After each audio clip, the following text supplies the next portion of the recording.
assessment. Ameren, Illinois has over 100 linemen already in the Metro East, with another 300 coming in to assist with restoration. Saturday's storms only compounded the problems. As for restoration times, that's dependent on more storms. Maria Aquina, KMOX News. Meanwhile, the city of St. Louis late last night issued a precautionary boil water advisory. This follows a power failure at the Chain of Rocks treatment facility during the height of yesterday's storms. KMOX started receiving calls from folks in the Tower Grove neighborhood about low water pressure. We have all the neighborhoods listed at KMOX.com. Fire chief is advising parents to refuse to let their kids play with sparklers, even if all the other kids are. Chief Jenkerson says young kids don't have the judgment to handle something that hot. And somebody either touches somebody with a sparkler or somebody grabs one that's just went out, you're still looking 1,000 degrees.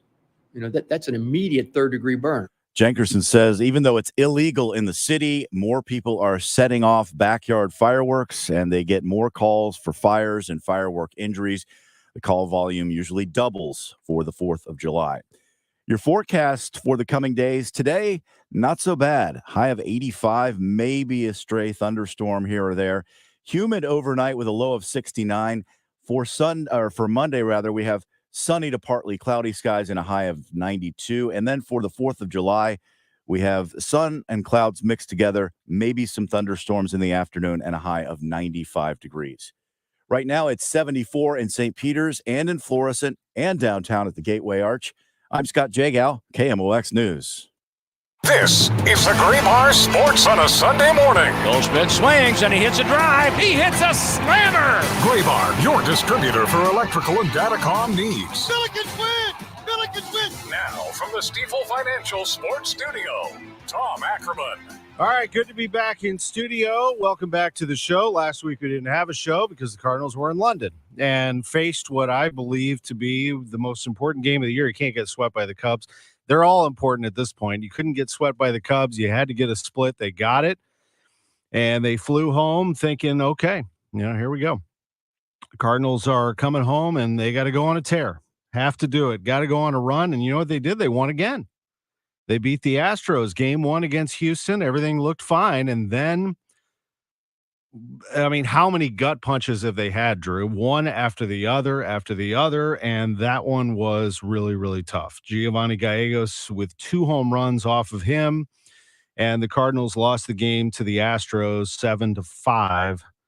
And then the 14-0 drubbing at the hands of the Houston Astros and against Adam Wainwright. And just painful to watch Adam, who cares so deeply about this franchise and its history and about you, the fans, and everything, but also knows, as his former manager Tony La Russa said famously, in this game you either do or you don't. And he was not getting it done.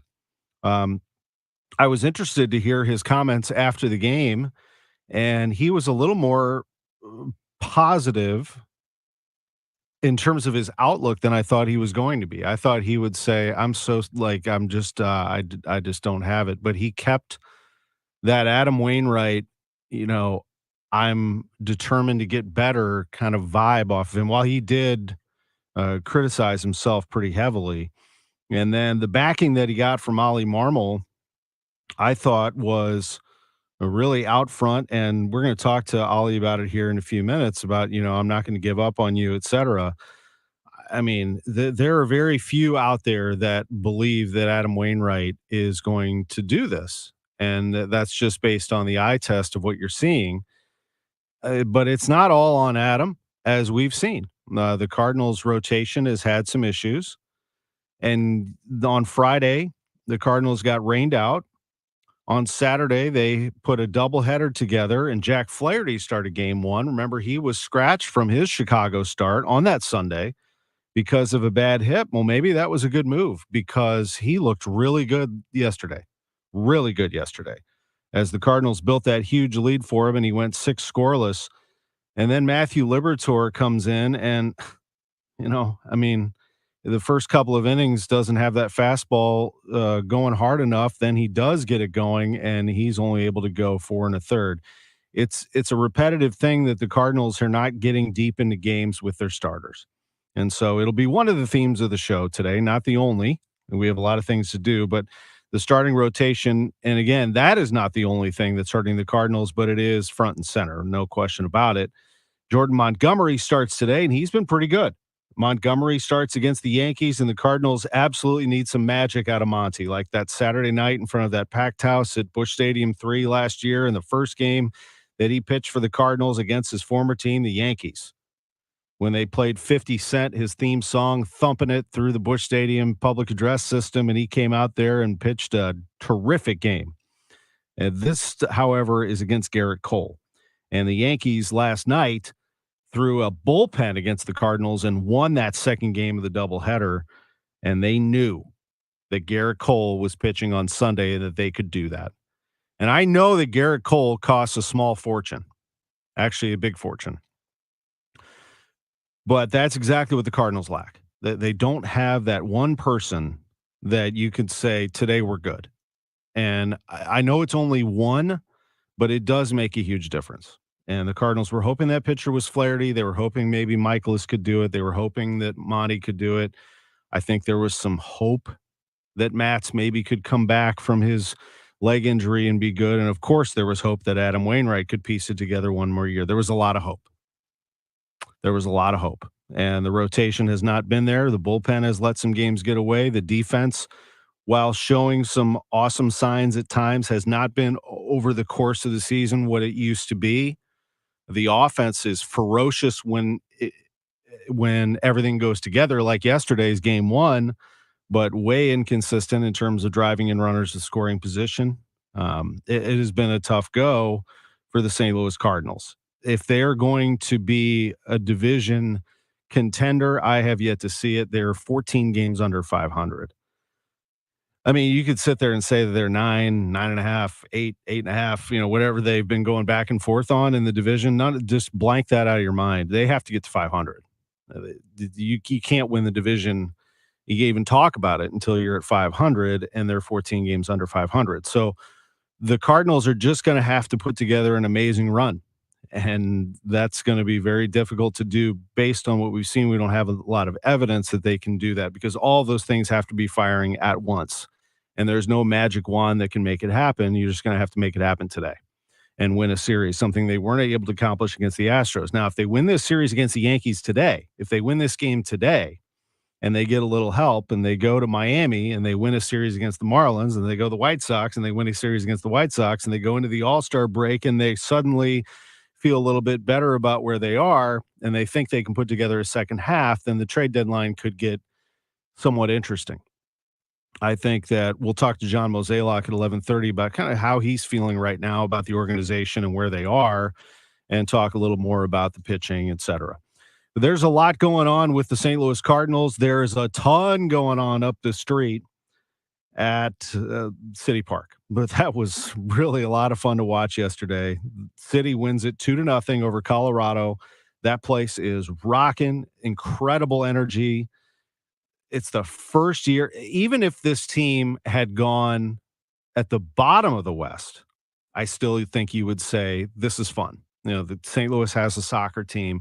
They have this mostly female ownership. They're breaking all kinds of, they're pioneers. They're breaking new ground. They're this, they're that. They're putting life into the city. On top of it, this team's in first place.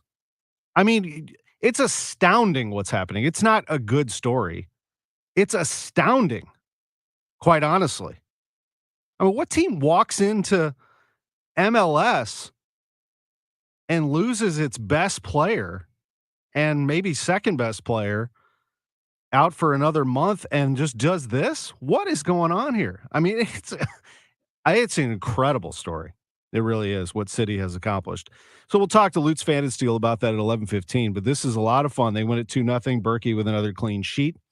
The Blues made some moves, and I think the most significant one is the one that happened several days ago in acquiring Kevin Hayes from the Flyers for a 6th-round pick. Now, the Flyers are rebuilding, so they wanted to that necessitated the move, but I think it's a decent pickup for the Blues just to see what you got there. You need some veteran experience. So we'll hear from Hayes himself on the way here this hour on Sports on a Sunday morning. That's all to come between 10 and 12, and then the Cardinals take on the Yankees today at 1:15. Joe Pott will have your pregame at 12:20.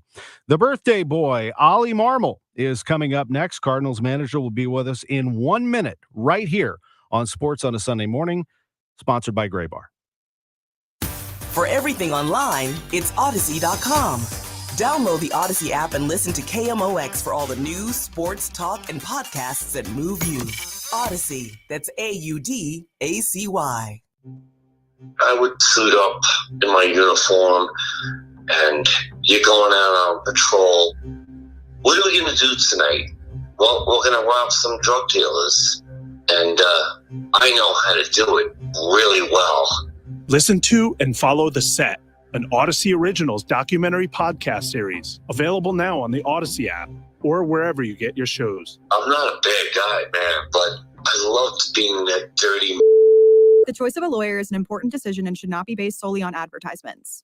I'm Jim Onder. There's a common misconception that all attorneys are created equal, but that's just not true. Most attorneys are not a one-stop shop. They're not equipped to handle complex trucking accidents, serious construction injuries, or catastrophic claims, let alone fly in an engineering team to reconstruct an accident and prove its cause. When it comes to lawyers, there is a difference. Onder Law Personal Injury Lawyers. Visit getjim.com for more information. For adults with moderate to severe plaque psoriasis who are candidates for systemic or phototherapy, now there's Skyrizi, Risankizumab Riza, a prescription-only 150 milligram injection. With Skyrizi, 3 out of 4 people achieve 90% clear skin at 4 months, and Skyrizi is just 4 doses a year after 2 starter doses. Nothing and me go hand in hand. Nothing on my skin, that's my new plan. Nothing is every day. Don't use if allergic to Skyrizi. Serious allergic reactions and an increased risk of infections or a lower ability to fight them may occur. Before treatment, your doctor should check for infection and tuberculosis. Tell your doctor if you have an infection or symptoms, such as fever, sweats, chills, muscle aches, or cough, or if you plan to or recently received a vaccine. With Skyrizi, you could achieve 90% clearer skin. Ask your doctor about the #1 dermatologist-prescribed biologic in psoriasis and visit Skyrizi.com or call 1-866-SKYRIZI to learn more. Welcome back to the Gray Bar Sports on a Sunday morning. Goldschmidt swings and he hits a drive. He hits a slammer. Gray Bar, your distributor for electrical and datacom needs. Billikens win! Billikens win! Once again, from the Stifel Financial Sports Studio, Tom Ackerman. You know, before every game, I get all kinds of stats and figures on the Cardinals game, and I got this stat. These stats are always fun. The last time the Cardinals lost 2 straight games to the Yankees at home in 2 consecutive days, games 4 and 5 of the 1926 World Series. Okay. Wow. Ollie, no pressure. It's just the 1926 World Series. If you can pull this off today. That was when Babe Ruth was thrown out at second base as the final out of the Cardinals' first World Championship almost a century ago. Happy birthday, Oliver Marmol. How are you? Appreciate it, man. Appreciate it. Doing well. How are you? Doing well. How have you spent your day today so far? At the stadium and a little coffee. That's about it. But that's it. How do you do coffee black and or do you throw a little something in there? I never asked you that question. Just black. Yeah, me too. too. You haven't. Most people haven't. Me too. I get after it. I've already had a few today. Well, I was there yesterday for the first game. I did not make the second game. I had some family things last night as the change of plans, but the first game, wow, what an eruption you had against the Yankees. That was a good pitching performance. I'll get to that in a minute, but you were swinging the bats against a pretty good one, Luis Severino. Yeah, guys put together some really good at-bats. It was nice to see, and it's another sign of what our offense is capable of doing. But all around, just good game, man. Defense did a nice job. Pitching did a nice job. But offensively, to your point, the guys went off. They did, and they got the job done against the Yankees. And then the rain, boy, that was a gusher, and we had to wait around to see that one finish. I know that's a long, long wait. But before that, Jack Flaherty was dynamite. What is the difference there? Was it, as I speculated before I brought you on, was it just resting that hip? Was that a big difference?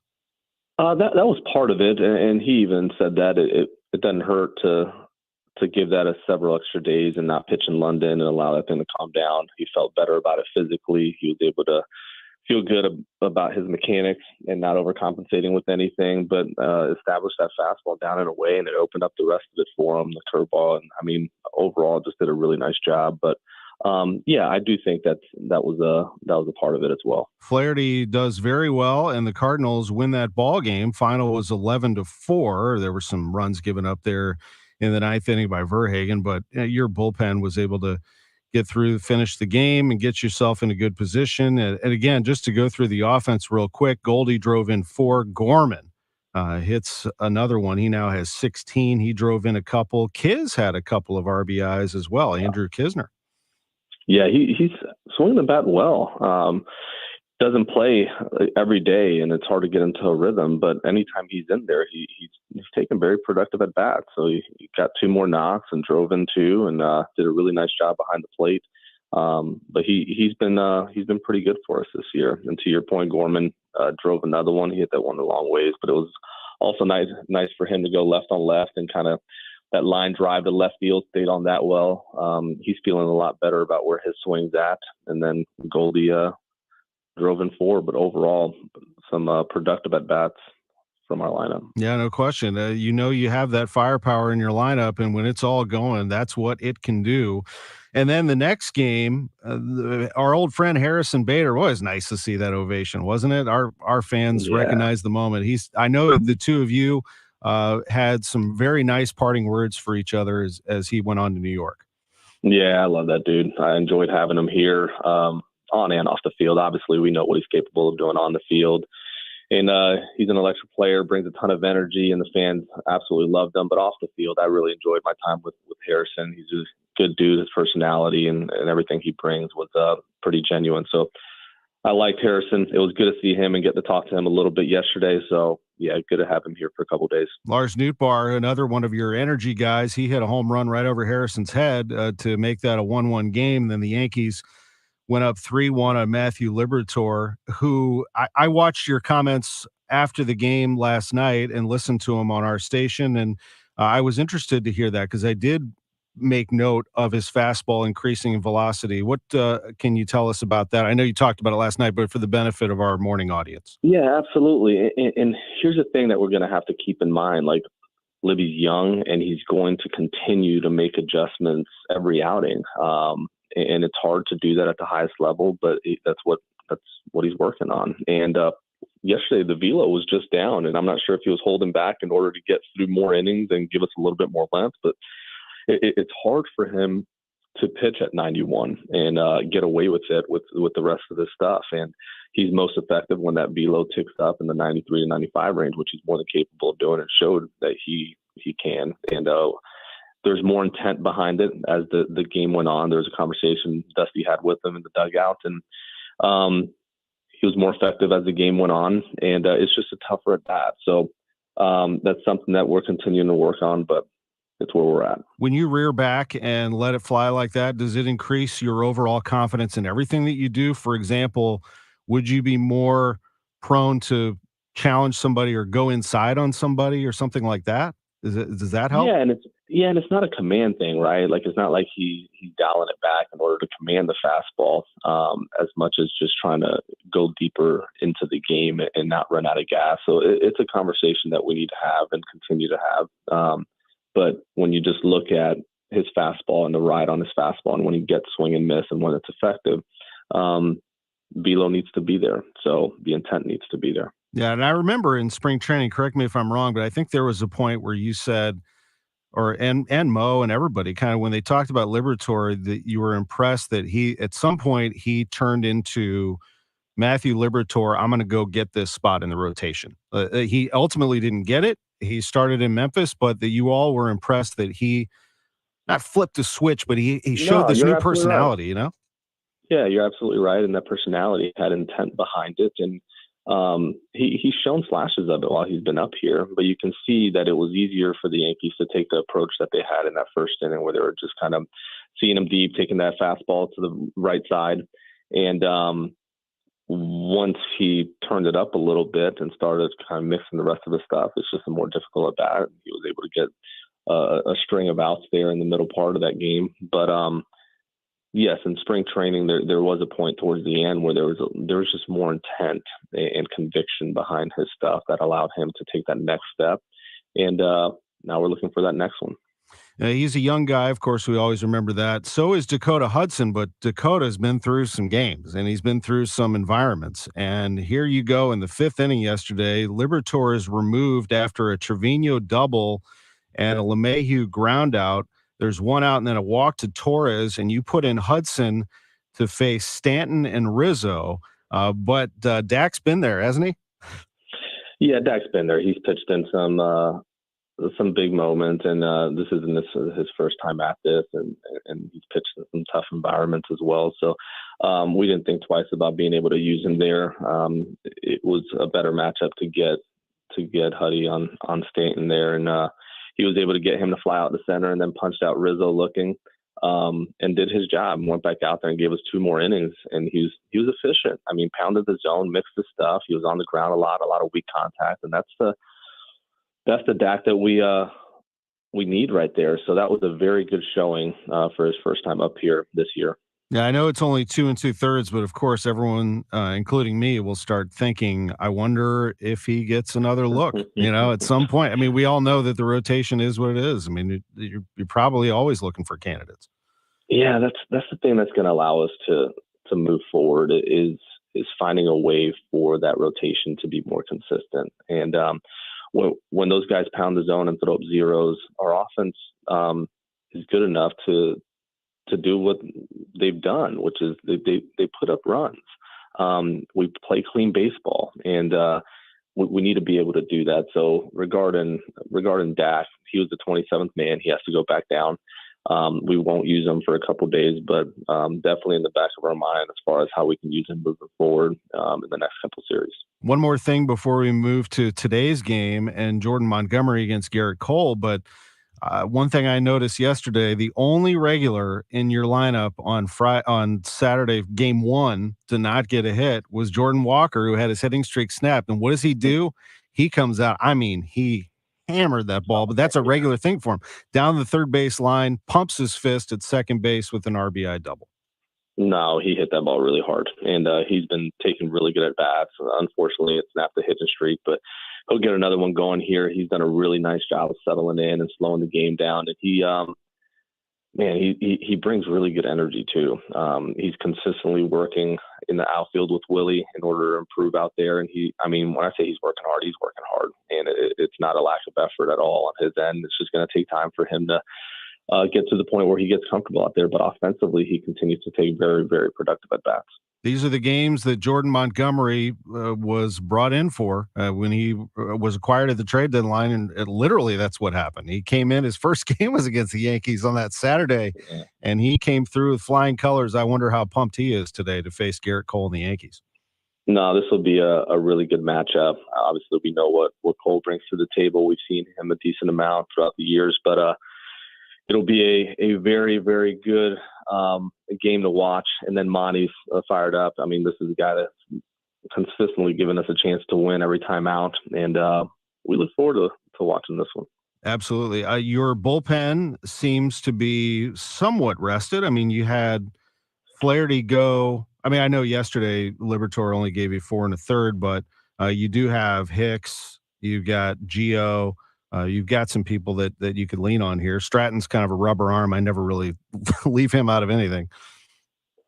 Yeah, we got some guys available today, Hicks and Gio. Obviously, we'll see how Stratton comes out, if he's sore, if he's able to go. And then you still got Palante and Cavi in that group. Right. Probably give Matz another day after throwing 64. But, yeah, we'll go from there. I guess Matz is another candidate, isn't he, to jump into this rotation if you needed it? Yeah, if needed, and that's where we're going to have to take a long look at it to make sure that we have a couple options there, and we're going to have somebody on Wednesday. So we'll take a good look at it and figure out what makes the most sense. Gotcha. And he's looked good in the bullpen for you, and he really has. Yeah, yeah. And when it comes to Gio, you and I have talked about Gio. I feel like a million times. I've always felt like there's really good Gio, and then there's bad Gio. I mean, things can happen, and that the other day it happened. Just how do you look at your right-hander who you've leaned on for, I mean, it's no secret. You lean on him for big situations in the 8th.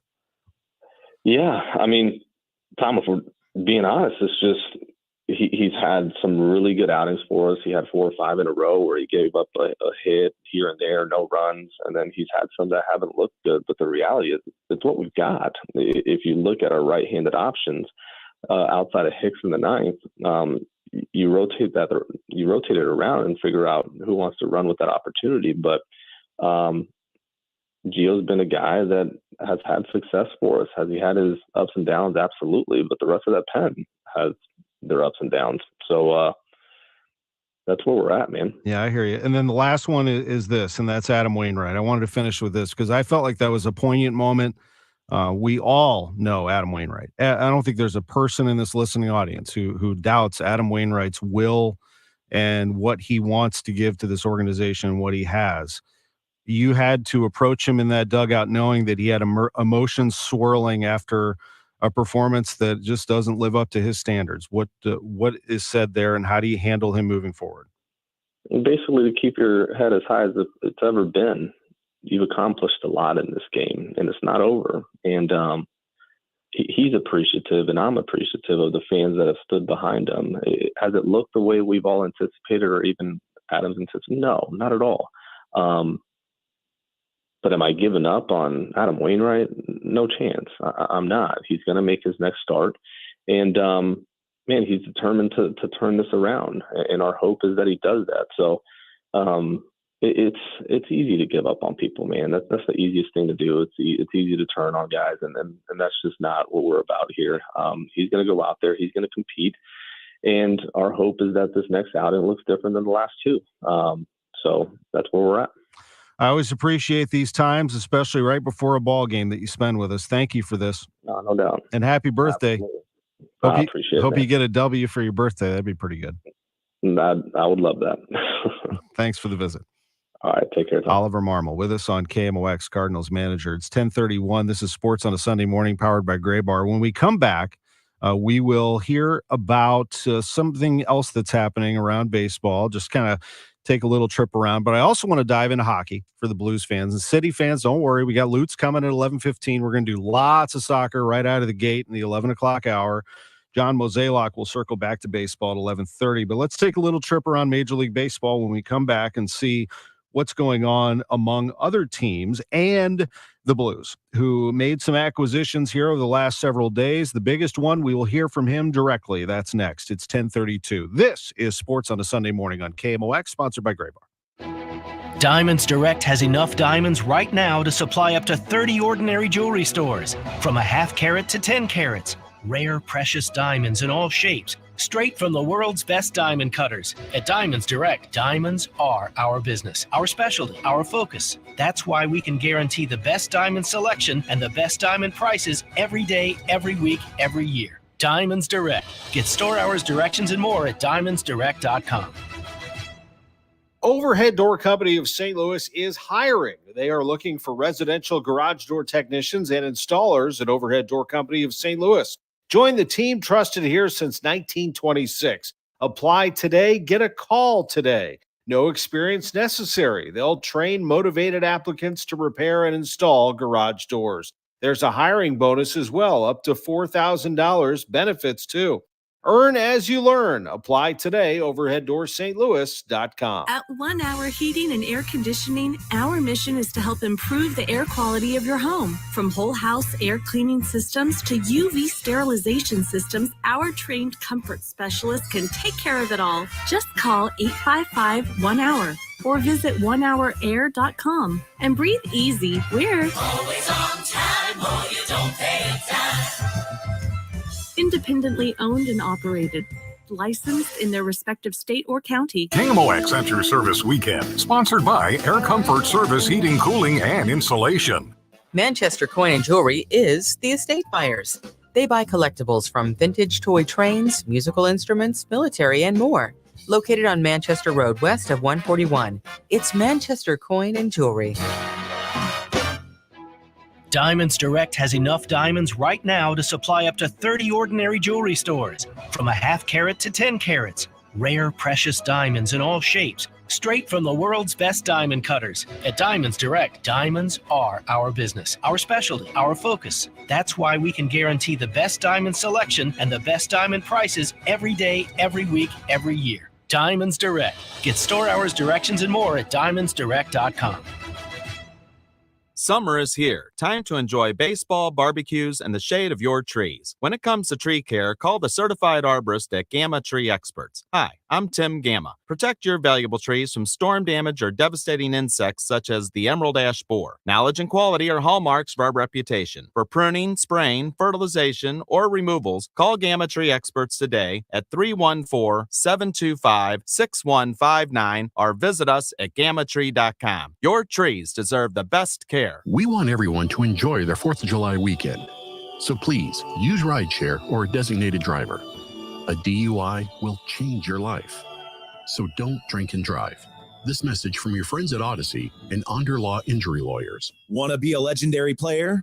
It all begins at Horseshoe St. Louis Casino. Horseshoe offers all the thrills. Join the excitement on the casino floor. Tee off at the Topgolf Swing Suite. Catch the game at the Sports Bar. Or relax at the Four Seasons Spa. An unexpected oasis in the heart of downtown. In a quick walk from the ballpark. Horseshoe St. Louis, a Caesars Rewards destination. Legendary. Must be 21 or older to gamble. No one to stop before you start. Gambling problem? Call 1-888-BETS-OFF. 3 little words no parent wants to hear. My tummy hurts. And it always seems to happen at the worst times, like in the middle of the morning rush, when you still have homework to check and lunches to pack, and of course, you're already late for work.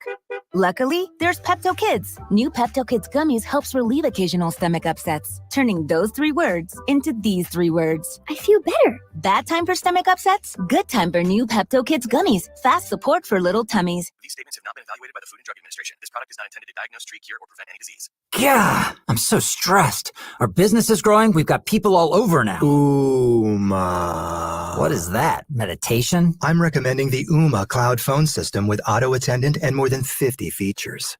Ooma? Yep. Switching to Ooma is a cinch. Just $24.95 per month per user, plus taxes and fees. Ooma. Now you're feeling it. Find small business calm at ooma.com/radio. That's OOMA.com/radio. Broadcasting from the Onder Law Injury Lawyers, GetJim.com studios. KMOX. Ask yourself, what am I doing to guarantee I will have adequate inflation-hedged income that I may never outlive? Why not make sure your future income is growing and may last as long as you do? Call for your complimentary retirement and income book at 844-513-SAFE. That's 844-513-7233. And also join me, Ben Coons, for the Retirement and Income Radio Show, heard here every Saturday at 3 p.m. on KMOX Radio. Welcome back to the Gray Bar Sports on a Sunday morning. Goldschmidt swings and he hits a drive. He hits a slammer.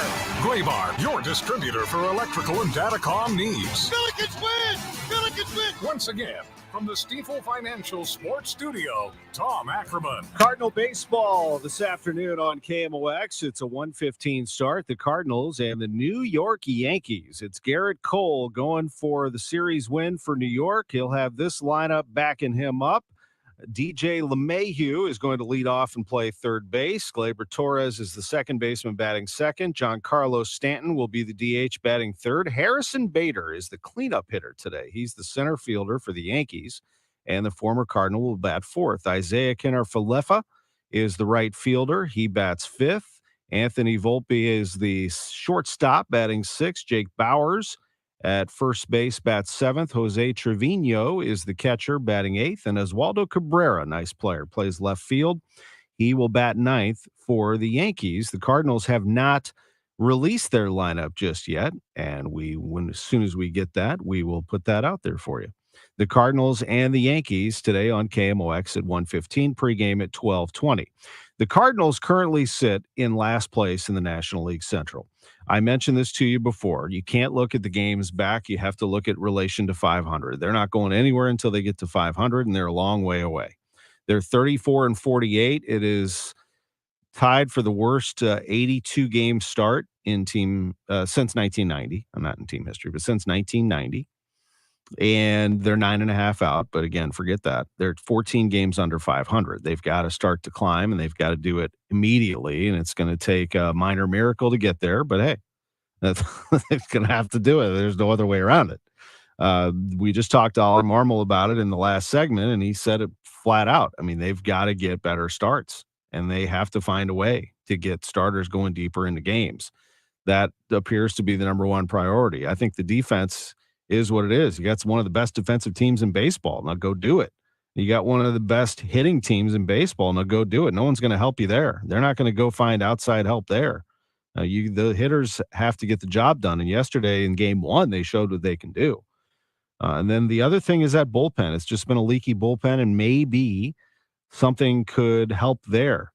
Maybe. You could find a little spark there. Unfortunately, they had to put Jake Woodford on the IL. So that's not helping. But Dakota Hudson was a bright spot.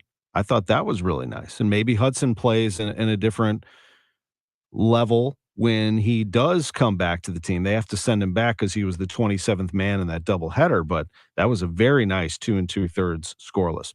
Anyway, the Cardinals sitting there at 9.5 out, 14 games under 500. The leader right now, it's a tie in the NL Central. The Reds and the Brewers are both 44 and 39. And that is, I think this is going to surprise you a little bit. I think the team that might make a move here and put the gas pedal down is the Cubs. I think the Cubs are in a position where, if they're smart, they get aggressive at the deadline. They're only 5 out. Now, they're 5 games under 500, but they can make that up.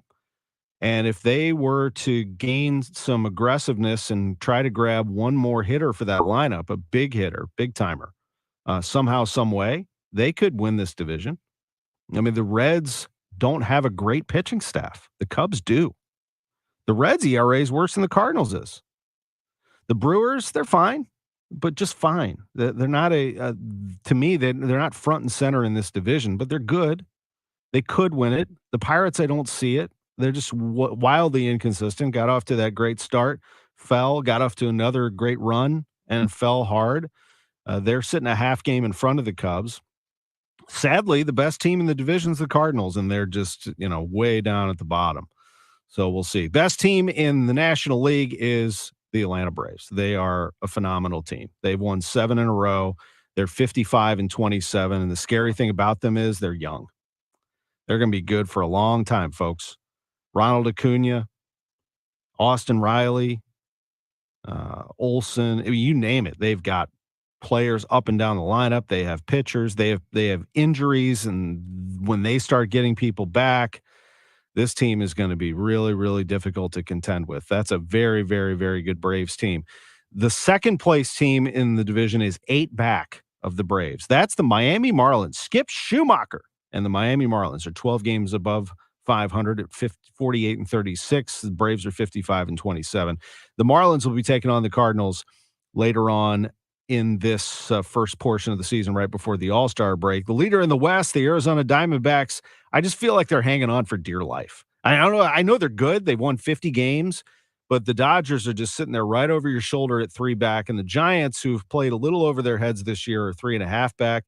The thing to point to, though, that I also want to make mention of in this National League, and I know we all want the Cardinals, and I'll put myself in there. We want the Cardinals to spend, and get players, and let's match these mega powers. We're the Cardinals, for crying out loud.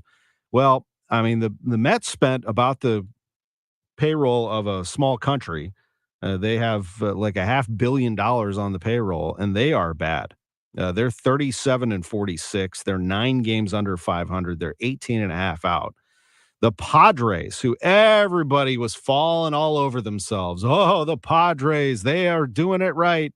They're aggressive. They spend money. They've got this great team. Oh, it's going to be amazing. Can't wait to see the Padres are 7 games under 500 at 38 and 45. And both of those teams won yesterday, the Mets and the Padres, just to get there. Padres are 11.5 out in the National League. So it's a little bit of both. Yes, you do need to go get players to win, but you can't put all your eggs in one basket or just believe that because you have a high payroll, you're going to win. It does take more than that. It takes a little bit of good fortune. It takes a good organization. It takes great teaching and coaching and everything else.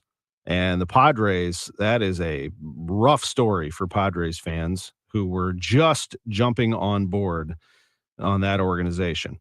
We'll take a quick timeout. I wanted to hear Kevin Hayes. Do we have that, Drew?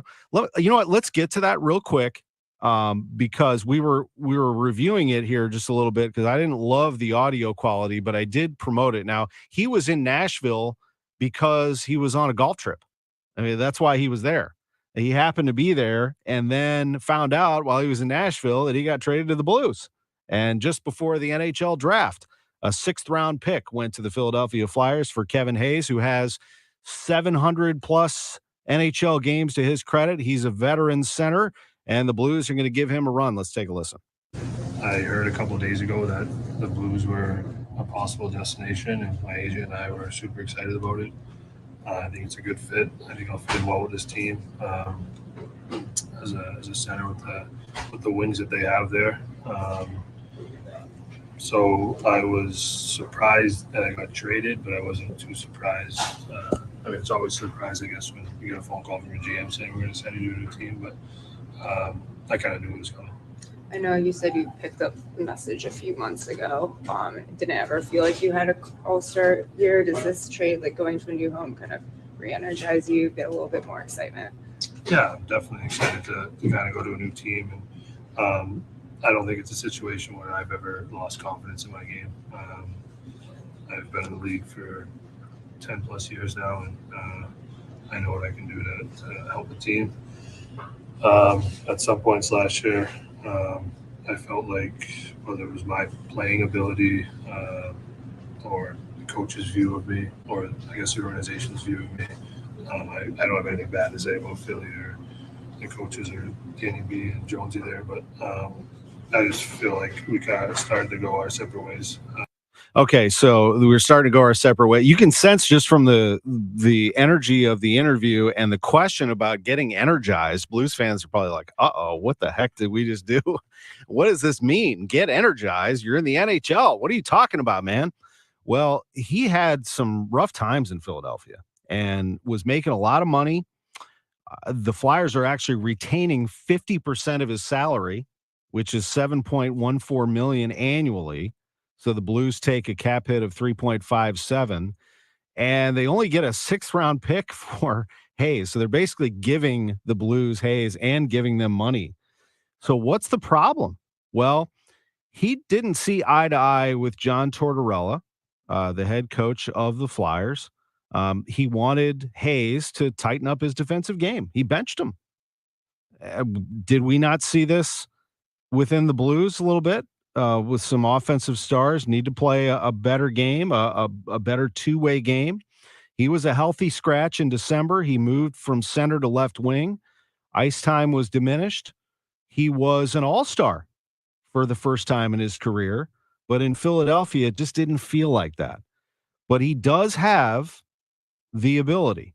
He led the team in points going into the all-star break, and then he's suddenly playing 8 or 9 minutes a game.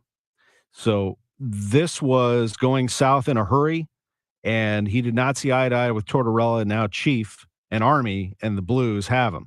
He does have the ability to be a very, very good player, and he's big, by the way. He's 6'5". He had 54 points last season, tied a career high with 36 assists through 81 games played. So that's good offensive production. The Blues are going to ask him to be a two-way player and teach some of these younger players how to do it. So Hayes is going to get a lot on his shoulders coming over to St. Louis, but maybe it is a good change of scenery for him. It's a change of everything, a change of city, a change of conference, and perhaps this is a good move for the Blues to bring over Kevin Hayes. He's 31 years old, and that 6th-round pick is for next year that the Flyers will use thanks to the Blues. Blues also brought back Mackenzie McEachern. That happened yesterday. We have reported extensively on their draft. I think Dvorsky seems like a really interesting player. The 2 Swedes that they got late in the first round, I think, we have to kind of wait and see how that develops. But and that's another centerman and a defenseman respectively. But I do like the prospect of Dvorsky, just watching video. But these guys are so young, so young. You got to let them develop. They're not just going to walk into an NHL dressing room. It just doesn't happen. It's a different level of player completely. It's one of the hardest things to do, I think. In the NHL, just walk in as a teen and just suddenly you're going to be good in this league. It's different. So we'll have to watch Dvorsky develop, but I do like that. I don't love Ryan O'Reilly wearing the mustard uniform in Nashville. In fact, I hate it, but I love Ryan O'Reilly. And, I think I speak for a lot of us in this community that we wish him the absolute very best, except when he's playing the Blues. But we wish him the best. 4 years, $4.5 million annually is what he signed yesterday to play for the Predators, who, as far as I can tell, are rebuilding, and maybe he's good for that effort as well. He's going to try to teach them how to play the right way. I hope he plays his heart out on his guitar at night in Nashville or wherever he wants to. Maybe that's a good town for him and his family. So I'm happy for him in that respect. It's sad, of course, that he won't be playing for the Blues.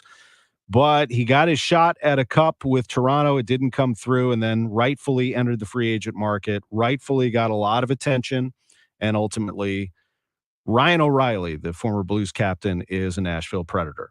We'll take a quick time out. We'll wrap up what's happening in golf, NASCAR, and get you set up for next hour. St. Louis City SC, St. Louis Cardinals. A lot to discuss. Sports on a Sunday morning on KMOX. Hey guys, Glover here, and I see clearly thanks to Doctors Birdie and Malhotra, and you can too. Go to youridoc.com today or call 314-966-5000. We're talking to Dr. Colleen Bosler from the Audiology Center about why you, Dr. Bosler, love your field, audiology.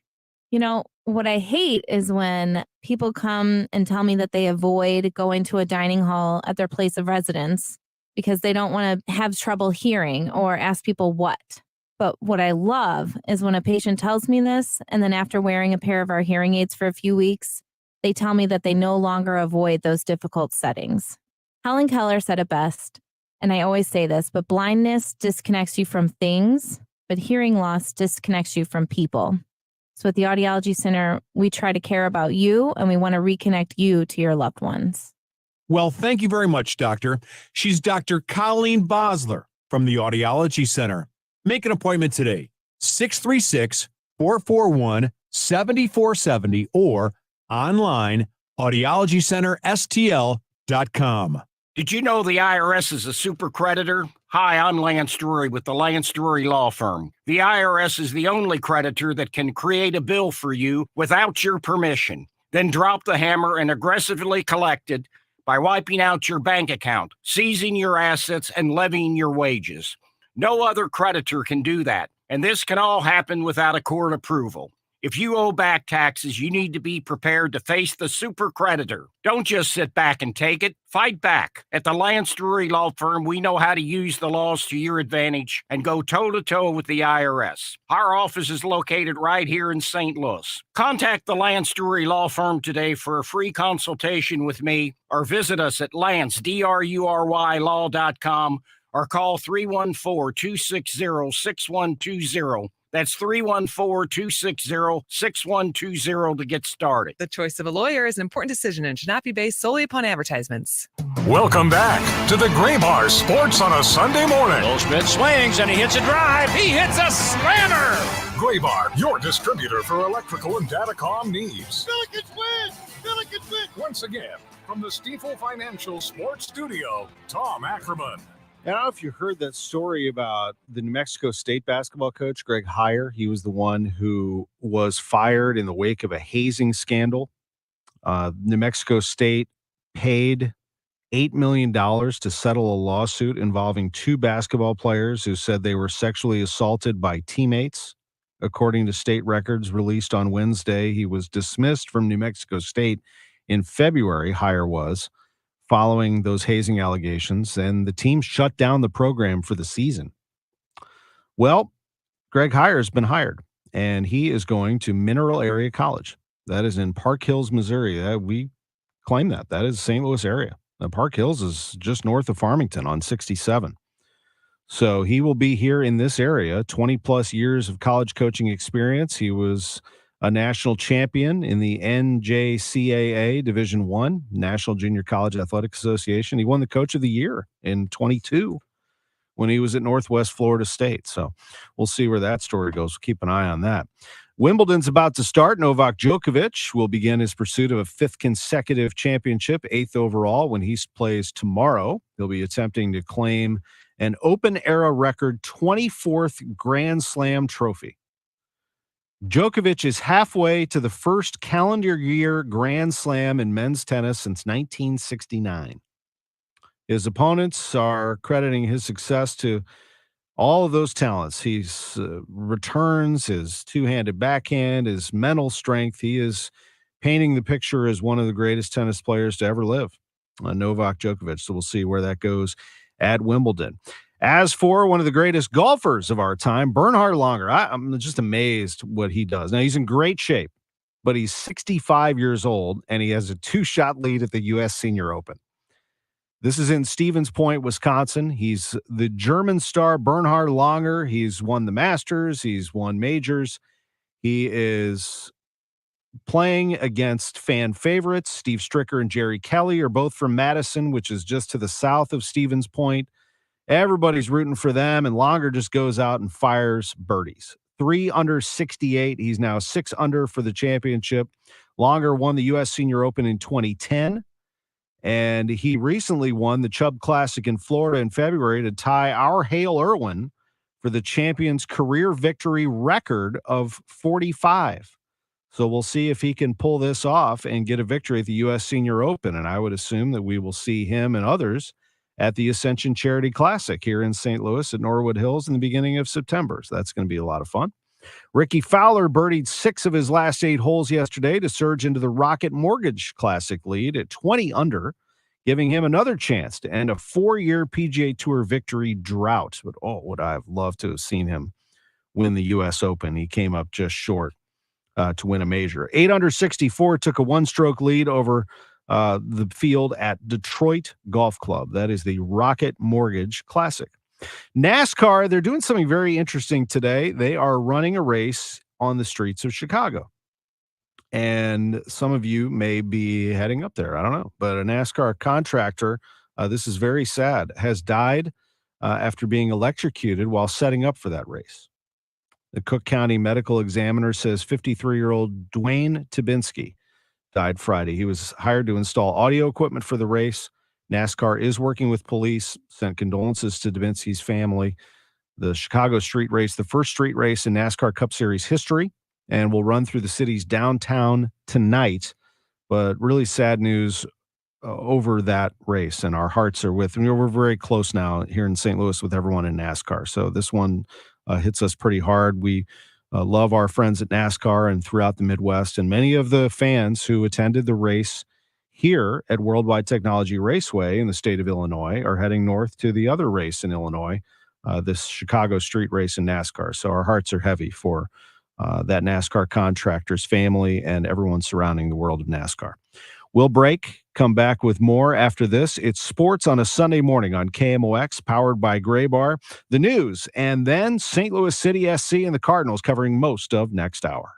Teammates thought future Hall of Famer Jerry Kelly was nuts hanging up his glove to start a heating and air company, till they called.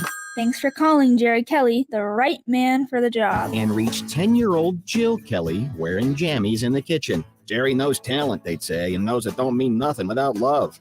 From Jill to today's award-winning teams, Jerry knew talent multiplied by real love and hard work, that's a grand slam. Thanks for calling, Jerry Kelly.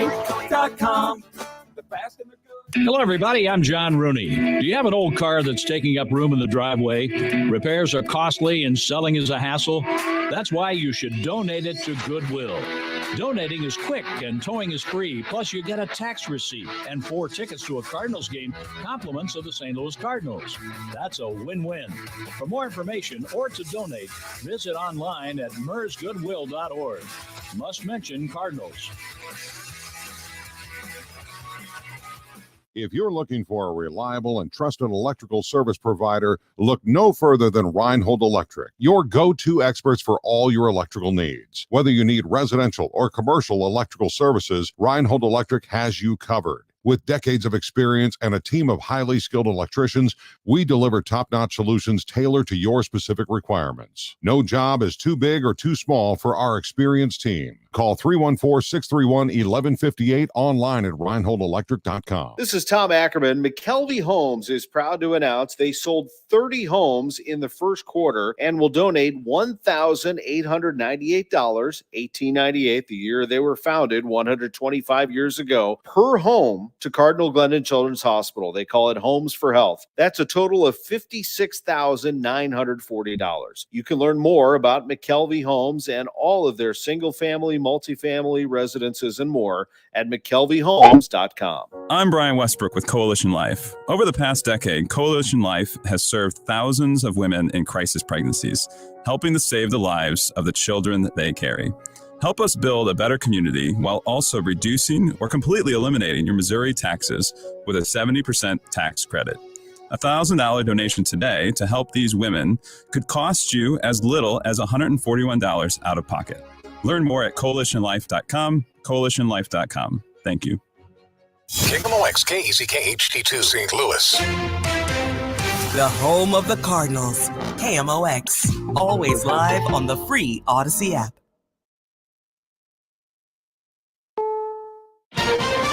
This is CBS News on the Hour, presented by Indeed.com. I'm Linda Kenyon in Washington. A mass shooting at a block party in Baltimore early today. Baltimore Mayor Brandon Scott is at the scene. This was the reckless, cowardly act that happened here and that has permanently altered many lives and cost two people their lives. Richard Worley is the acting Baltimore Police Commissioner. The two deceased victims we have are both adults. We have 3 other victims who are in critical condition. 28 people were injured. No arrests so far. Extreme heat warnings are in effect for most of California. KCBS TV's Joy Benedict is in Valencia. Here in the Santa Clarita Valley, many searching for shade, extra fluids, and also some cool treats. But when the temps reach triple digits, they're not just a nuisance. They can also be downright dangerous. So firefighters are putting out the warnings about fire conditions, reminding folks to clear the brush around their homes, just not in the heat of the day. We went from having days where it was kind of foggy and a nice mild temperature, so now extreme heat, and so people just aren't used to drinking the water. The heat dome that's been holding over Texas is now moving east. Mississippi, Alabama, Georgia, and the Carolinas are all under heat advisories.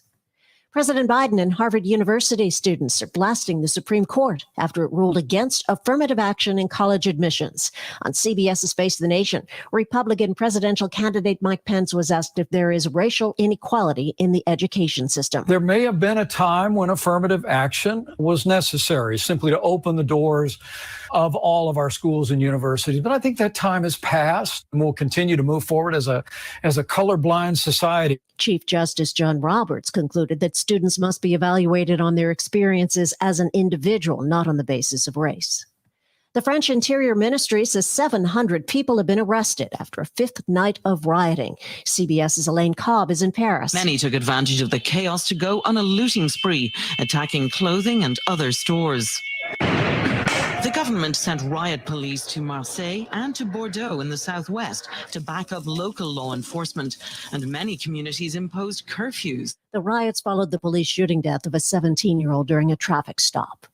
Thousands of Twitter users are reporting they've been unable to use the social media app. Some users flagged issues that included being unable to retrieve tweets or the error message, "Sorry, you are rate limited." Elon Musk, who took over the platform last year, tweeted around 1 p.m. about post reading limits to address extreme levels of data scraping and system manipulation. Yes, there is now a limit on scrolling and reading tweets. 10,000 posts for verified accounts, 1,000 for unverified accounts, and 500 for new unverified accounts daily. This is CBS News. Find great hires fast with Indeed. Their end-to-end hiring solution makes it easy to attract, interview, and hire candidates all in the same place. Visit Indeed.com/credit. Mid-America's most trusted source for news. KMOX. At 11:03, we have mostly sunny skies and 77 degrees downtown at the Gateway Arch. Good morning. I'm Scott Jagow. Our top story, more than 150,000 customers across the bi-state lost power during severe storms that swept through the Midwest yesterday and the day before. Ameren, Missouri has been reporting close to 80,000, And Ameren, Illinois, more than 60,000 outages. Craig Gilson with Ameren, Illinois, gave an update on the severity in Columbia. What we have in Columbia is 2 feeders that feed the entire community of Columbia, and both those feeders are down. We've got over 18 poles off those 2 feeders that feed that community. We are putting a lot of emphasis on getting those facilities up so we can get that community back to service. Ameren has brought in hundreds of extra workers, but it still could be days before all power is restored. A woman died after a tree fell on her car during the storms last night. Here's KMOX's Maria Kina. And Helen Petty owns a salon where this happened between Shoto and Manchester. The victim had moved into the area just a few weeks ago. I got a text message from the person who owns the building that my shop is in, around 428, that somebody was in a car and a tree came down on it, and he thought it was in my lot. So I went up there immediately to unlock our gate if anyone needed to get in, and that's when I realized it was actually in the alley directly behind the shop. Spoke to the neighbor who lived in the same apartment building, and what happened was she was sitting in her car waiting out the storm. Another neighbor was in his car next to hers, also waiting out the storm because it came through so quick and it was raining really heavily, and then the tree just came down. Petty tells KMOX people tried calling 911 over and over again. She was responsive at the time, so still alive, and that's when they started calling 911 and couldn't get through for at least a half an hour. Petty says firefighters worked hard to save the woman, but they just couldn't. Petty adds she's feeling angry because while it's a freak accident, had first responders arrived sooner, she maybe thinks the victim could have been saved. Maria Kina, KMOX News.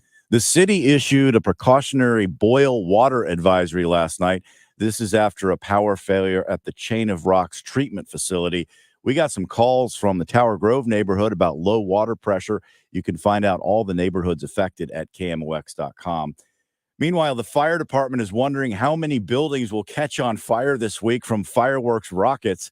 Chief Dennis Jenkerson says somebody launched a volley of rockets a few years ago in South City, and it burned down a deli. With the deli fire, the way it looked, somebody had made some homemade fireworks and were shooting rockets and had a little too much powder and started a big fire that destroyed a business. Jenkinson says every 4th of July, the call volume doubles from about 250 a day to 500.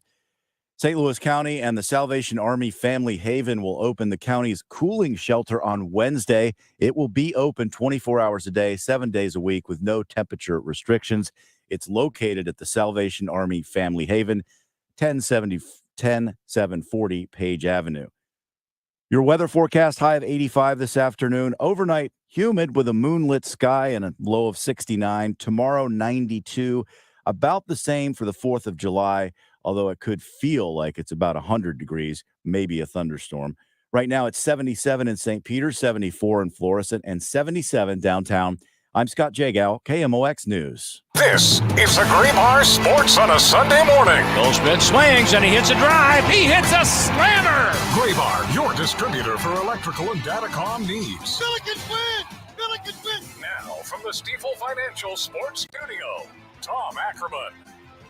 Welcome back to the show. Will Compton, who played in the NFL for the Redskins, Titans, Saints, Raiders, and then came back to the Titans and the Las Vegas Raiders. The Redskins, of course, are now called the Washington Commanders. At the time, 2013 to 17, had a nice long run with them. He tweeted just a little while ago, let's see, it was yesterday, pretty late in the day. He said, "This is how you do Missouri. Best pizza in the Midwest." And he tagged Emo's Pizza. And it's a picture. One box is closed, the other box is open, and those cut into beautiful squares with a row of toasted ravioli on the left side and a row of toasted ravioli on the back of the box with 2 big containers of sauce. And that looks absolutely delicious. Now, to a lot of people on the outside, that doesn't look delicious. There are a lot of tweets coming in for Mr. Compton. And I, of course, backed him. I said, "You are 100% correct." And I used the hashtag Provel forever. Here's the thing. Will Compton's from Bonne Terre, Missouri. He went to North County High School. So he's not really an outsider liking Emos. But I've never asked anyone to just come in and absolutely say that Emos is the best pizza in the world. What I'm impressed with is when people do come in from the outside and they like Emos and they kind of get it, because it is our thing. It is an acquired taste that we grew up with. Provel on very, very thin crust.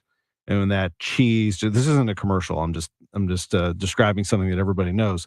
That cheese just cooked to the point where it's browned and you got the toppings all sort of baked into it. That is the stuff. But if you don't like that, it's okay. I mean, I don't know why Provel gets pounded so much. Why do people have to crush us so much about our St. Louis style pizza? Like, we get it. You don't like it. It's fine. But there are some people who do. I have a friend who, one of my best friends in the world, and here's one of the reasons why we are still best friends, is he's from New York. He's from upstate New York, from Schenectady. And I remember he called me one time in a panic and he said, "Hey, buddy, I'm at Lambert. I'm trying to make my connection, but my flight just got canceled because of the storms in the area. Can you pick me up? And is there a chance I can crash at your place?" I said, 100%. I'll be right there. So I came over. He gets into the car with his bags and he's like, "Oh, thanks." He's like, all I want right now is a Budweiser and an Emos. And I'm like, I love you, bro. Let's go. And that's exactly what we did. And he's a New York guy. Okay. So I have nothing. No one, when people say they like Emos, it doesn't mean they don't like this pizza, or this pizza. Like, we all know Chicago. Yes, of course. All of us like to eat that big casserole looking pizza every once in a while. And yes, we do like to fold a slice of New York pizza every so often when we're up in New York City or in New Haven, Connecticut, or whoever claims to have the best pizza in the world. And I've been to Italy, for crying out loud. I love the way that they make pizza there. But every once in a while, we just want to sit down with our Emos, okay? Don't make fun of us. And we love it. And so does Jason Tatum and David Freese and everybody else from St. Louis who has promoted it. Now, you know what else we love around here? I'll tell you right now. We're going to talk to Lutz Pfannenstiel about it. It is St. Louis City SC. He is coming up next on KMOX, and we are going to discuss this team. We're going to hear our highlight package, 90 in 60, coming up right after the break, and then we're going to hear from the sporting director, Lutz Pfannenstiel. Following him, the president of baseball operations of the St. Louis Cardinals, John Mozeliak. We have a number of questions for him as the Cardinals get set to play the Yankees in Game 3 of their series today at 1:15, Jordan Montgomery against Garrett Cole. And then following that, as we cap off the 11 o'clock hour, we'll get you updated on everything that's happening in sports. I know that because the NFL and NBA are not playing, that means that a portion of the nation has gone to sleep on sports, and some of the bigger networks kind of fall asleep on sports. Not this station, and not sports fans, because we have a ton happening all over the place, and we're going to talk about it later in the 11 o'clock hour. This is Sports on a Sunday Morning, powered by Gray Bar. Lutz, he's going to be in a good mood. That's next. Total Information AM on KMOX recently honored first place for a complete newscast by the Missouri Broadcasters Association. Jewels on Hampton and St. Louis Hills is paying some of the highest prices on gold, silver, diamonds, semi-precious colored stones, coins, flatware, and fine watches on site. Jewels on Hampton is a premier jeweler featuring Alvanza's jewel art designs with an exquisite selection of diamonds, semi-precious stone jewelry, and vintage watches. Their expert design team can restyle your jewelry to today's contemporary style. They also do jewelry and watch repair. Need extra cash? Jewels on Hampton is paying some of the highest prices on gold, silver, diamonds, semi-precious colored stones, coins, flatware, and fine watches. Bring in your collectibles and clocks and sports memorabilia and figurines too. Jewels on Hampton, 4506 Hampton, just 3 blocks south of Chippewa, and jewelsonhampton.com. Call them at 314-752-5000, 314-752-5000, and jewelsonhampton.com. Jewels on Hampton. If you're thinking about selling your St. Louis area home, you might be a bit overwhelmed by the process, especially in this market. Take it from me, Debbie Monterey. I strongly recommend that you call and spend 5 minutes getting to know Gloria Liu with Your Home Sold Guaranteed Realty. Gloria understands that you have questions and that selling your home can be stressful. Gloria has mastered the home selling process with her Guaranteed Sold program. It simply states Gloria will sell your home at your agreed to price and time frame, or Gloria will buy it. So what's Gloria's secret? Gloria already has the buyers. Fact is, your home may already be sold. Let Gloria show you how she nets her sellers more money and how she sells faster on average. Need more proof? Check out Gloria's 5-star reviews and get moving. Call Gloria Lou today at 314-325-6888, 314-325-6888, or online at gloriahasthebuyers.com. Conditions apply. Gloria and seller must agree on price and possession date. Can you imagine being a superhero? With a sidekick? Can you imagine you can fly? Your sidekick shows up wherever you are. In a fancy blue truck. And whatever you point at disappears. 1-800-GOT-JUNK is your sidekick. We're twitching in anticipation. Vibrating with energy. We haul away whatever you point at. Any home or apartment. Workplace or job site. We're industrial strength sidekicks. All you have to do is point. Call 1-800-GOT-JUNK. Or visit 1-800-GOT-JUNK.com.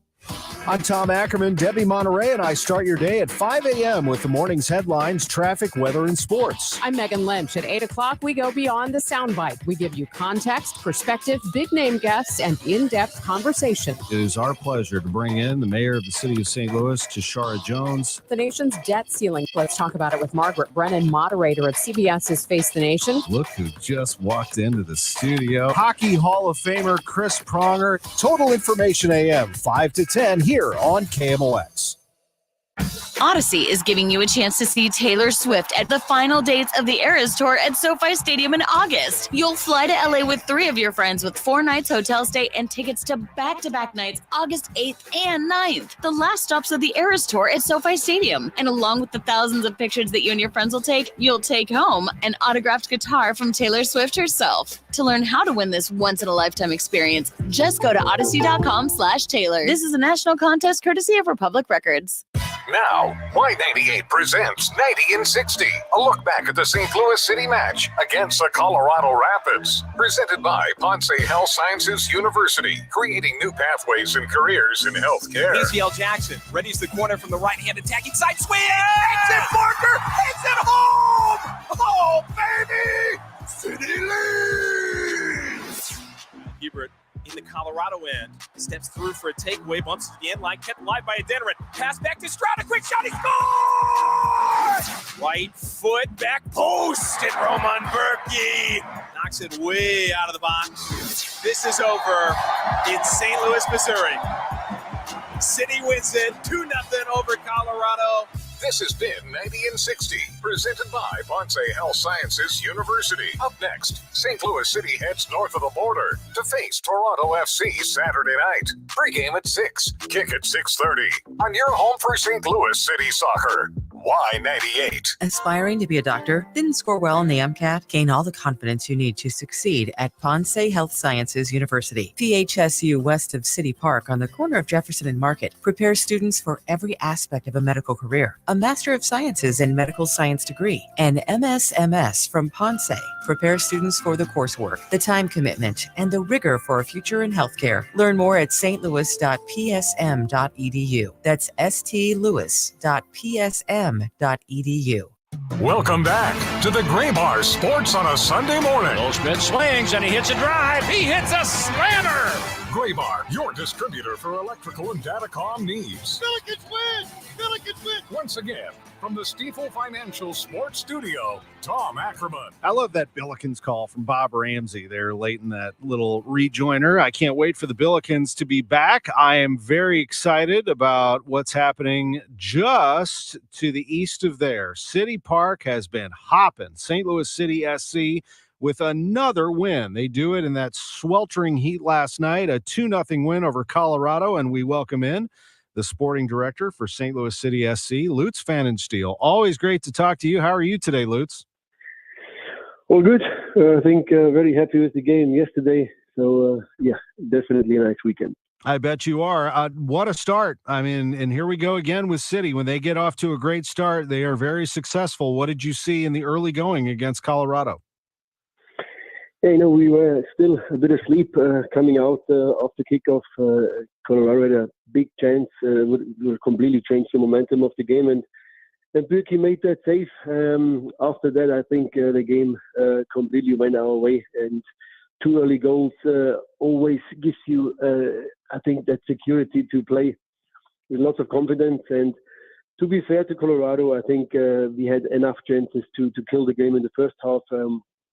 Nico Cialchini had 2 big chances, but there was a few more. And it should have been halftime at least 3-4-0. And then I think we would have gone a little bit more relaxed into the second half, because 2-0 is always a very dangerous score. One mistake, one set piece, and the other team is back in the game. But definitely a start we needed yesterday to get 3 points. I was listening to it. We just played the highlights of Joey Zanaboni and Dale Schilly on Y98 FM. I was also watching on Apple TV, and they were noting your diamond midfield. Can you explain the way that you were able, I know you did a little bit there, the way that you're able to frustrate Colorado and other opponents in that way? Yeah, we're not always playing the diamond. You know, we switch through. Sometimes we play that 4-2-3-1, where we have 2 6s. Yesterday we played the diamond, and the diamond is 1 6, 2 8s, and 1 10 ahead. So if you look at it from above, it does look like a diamond, and that gives us a lot of extra power moving forward. But still, you know, everybody can stay in spaces, close it down. It's more like a tactical finesse. We sometimes switch on, but it's not always the same game plan. Yesterday we were a little bit deeper in the press. We just didn't attack them too high up, but went a bit deeper than usual. And that had to do with the first game in Colorado, where they gave us a little bit of a nightmare by having a good match plan and always switching long diagonal balls. So yesterday we stayed a bit more compact, and that didn't work for them yesterday. Tim Parker scores for the first time since opening night in Austin. That is really something. What a season he's had, one of your all-stars. Yeah, it was about time that he scores again. He's a leader. He's a great defender. He's so important for the changing room. And at offensive set pieces, he's always dangerous. He's always a guy which draws lots of attention from the defenders, and his runs in the box always opening plenty of spaces and opportunities for the other guys. Yesterday he got in the end of one, and I think it was a great corner by AC Jackson. And then, if Tim Parker comes on the end of a corner like that, then normally it's a goal, because his aerial game is amazing. Another clean sheet for Roman Berkey. What a performance. Although he makes 3 saves in this match, he was somewhat busy, not as busy as the last time that he faced Colorado, but he had another great match, didn't he? Yeah, it's not always, goalkeeper game is not always about the quantity of saves, it's more about the quality. And, the first one was a massive one. And when it was 2-0 exactly after roughly 60 minutes, I think 61 minutes, he made another great save from a header from a corner. And that's the moment where a top goalkeeper just, he doesn't have plenty of saves to make, but the ones who he makes, they decide the game for you. And I said it this week once, Roman plays like a Swiss watch, very reliable. He's just an absolute top goalkeeper. But, his quality by now, I think every football fan in America realized how important and how good Roman Berkey is. That's such a great line. You have some great stars, and there are your 2 all-stars right there, Parker and Berkey, but we know about the great performances all up and down. It really is, I have to say, remarkable. I used the word astounding earlier, where you are in the standings, not only in your first season, but on top of that, the fact that you are doing this without Klaus and now without Leuven. I mean, it's quite a year. I mean, you can point to a number of different reasons for it, I'm sure, Lutz. Yeah, I think actually I have to top you on that one. So we know that Klaus is out, we know Leuven is out. Joachim Nielsen, for me, probably the best defender in the league, haven't played a game yet through injury, so he will be back soon. And yesterday, Thomas Ostrak, really talented player, was out with suspension. So we had 4 of our top players out yesterday, and we still managed to dominate a team like Colorado. And if you're looking at the individual skills, they are not a bad team. They lost in the league at the moment, but they gave us trouble in the first game. So we believe in that way. Having a hungry squad. I always said that I rather have a young, hungry player. We haven't played that many professional minutes, but he's out there to put the grass on fire, and not only the experienced veteran players who already have done it in different clubs. So I think the mixture here is really important. And if you look at the performance yesterday, just as an example from AC Jackson, but also from Akil Watts, who came in as a right back the last 2 games and was fantastic.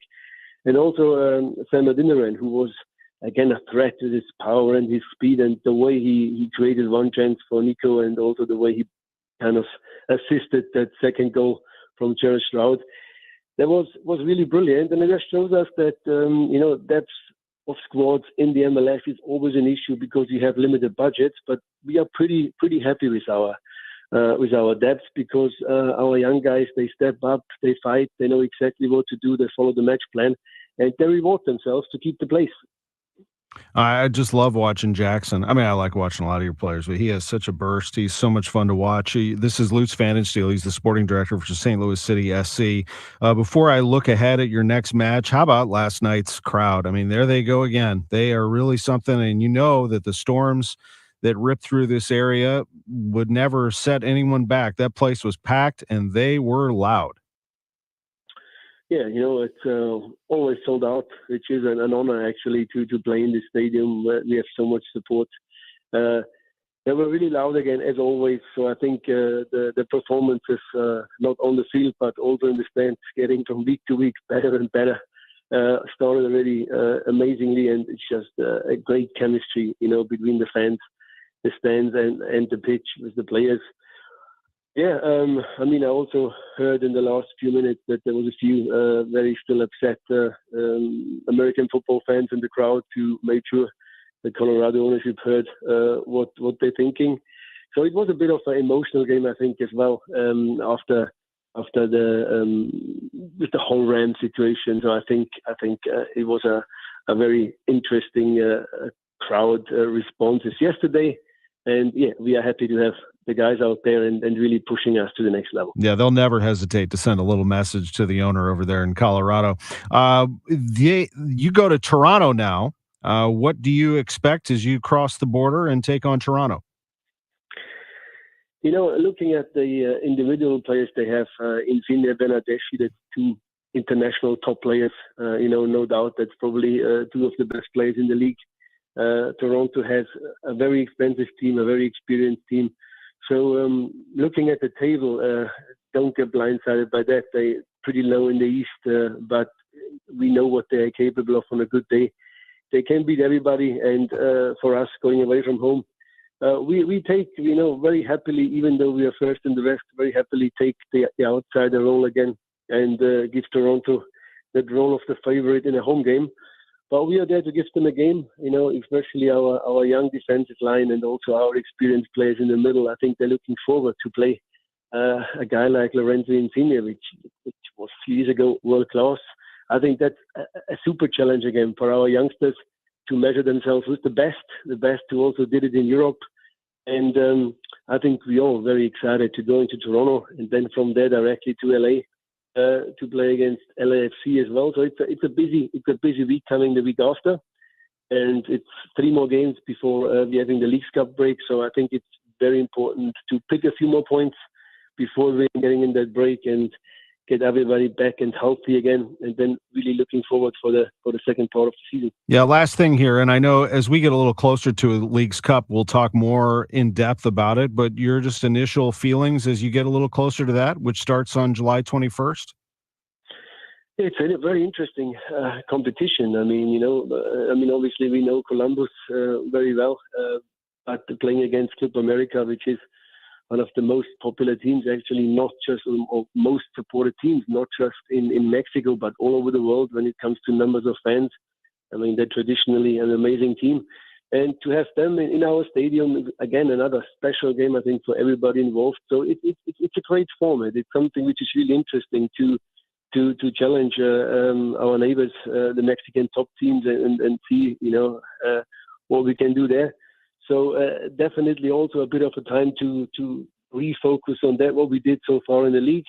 Transfer period is coming up as well. So I think that Leagues Cup break is pretty important and vital for us looking towards the second part of the MLS. I am looking forward to seeing how that all works out and can't wait to catch up with you again. Thank you very much for this visit, Lutz, and congratulations on the win last night. Thank you so much. Lutz Pfannenstiel with us on KMOX. You can hear those broadcasts each night on Y98 FM when they play. And the next game, as he said, will be Saturday at Toronto. We'll come back and hear from John Mozeliak, Cardinals president of baseball operations, will be with us. The Cardinals have made a move. They have called up JoJo Romero to their club. That transaction just announced, as well as Drew Verhagen placed on the IL. Dakota Hudson goes to Memphis. He was the 27th man. We'll talk about all of it with John Mozeliak next on KMOX. Hi, I'm Kevin Wheeler, and I want to talk to you about Ophthalmology Associates. And of course, they are known as the doctors' doctors because they treat more doctors in the area than any other practice. Now, of course, the doctors at Ophthalmology Associates, Dr. Birdie, Malhotra, Brasati, and Royer, are experts in their fields. They diagnose and treat all kinds of diseases of the eye, from dry eye to allergy eyes to cataracts to macular degeneration, glaucoma, and they can obviously consult on LASIK surgery as well and perform that surgery for you as well. The most important thing I can tell you, and it's what I learned when I visited Dr. Malhotra, is to stay ahead of the game.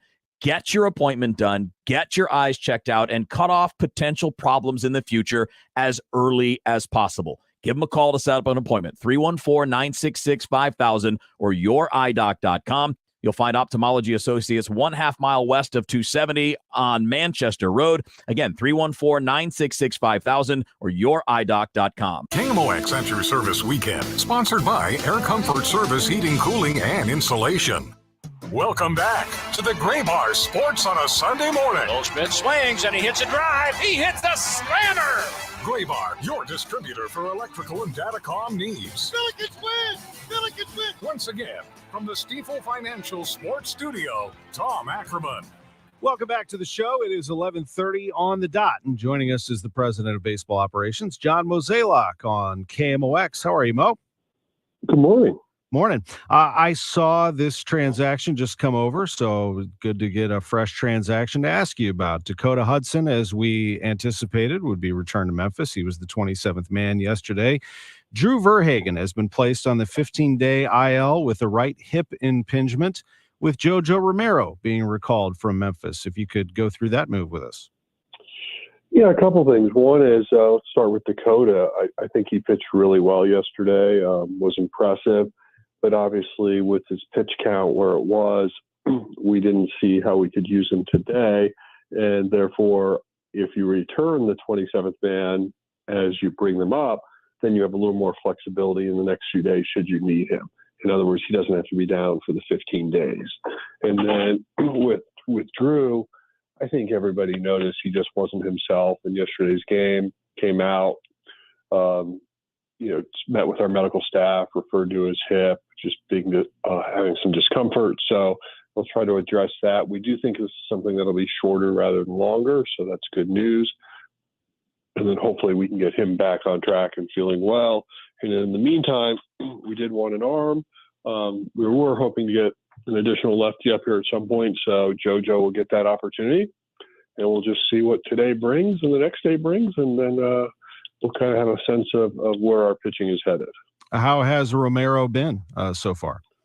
Well, Romero is like a tale of two cities. In other words, best of times, worst of times. When he's down in Memphis, he deals. I mean, very, very good strikeout rate, very low walk rate, velocity's there. It seems like when he's at the big leagues, he's a little bit more cautious. We hope he kind of reverts to how he throws at AAA and see how that works. But, he's got a power arm. We just like to see it more consistent up here.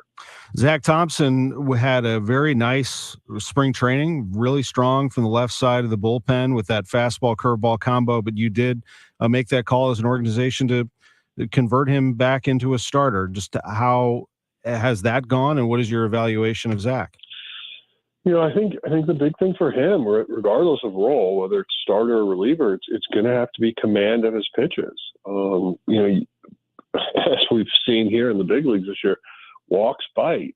They come back and haunt you. And for him, he's still having trouble commanding that strike zone. And, if you're walking people at AAA, you're probably going to walk more people at the big leagues. Everything just gets more magnified. So, my hope is as his stuff continues to grow, he can, spend a little bit more time understanding how to get strikes and pound that strike zone. Because again, I think his stuff's good enough.